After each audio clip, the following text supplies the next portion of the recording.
আসসালামু আলাইকুম প্রিয় বন্ধুরা, কেমন আছেন? এই যে বাবা মহিষের গাড়িতে উঠে দেখেন ঝাঁকি লাগে অনেক। হিল বাবা ভাই, এই দেখে নদীতে অনেক পানি হয়ে গেছে, নদী ফুল ভরা। ও মা গো এ বাগে মারছে রে, ঠাস করে তো যাই মোহন। এই বাবা এই বাবা, হ্যাঁ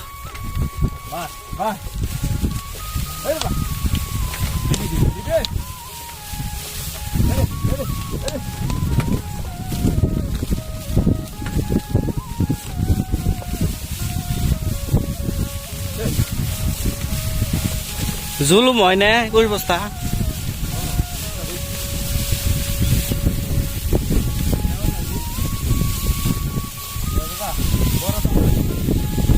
না কাঁচার নাই, ওই যে খোলায় ধান রইতেছে দেখছেন, ওই বাড়ি আমাকে একবার খোলায় ডাইরেক্ট খালি ডাইলা দিব নিয়ে নিয়ে।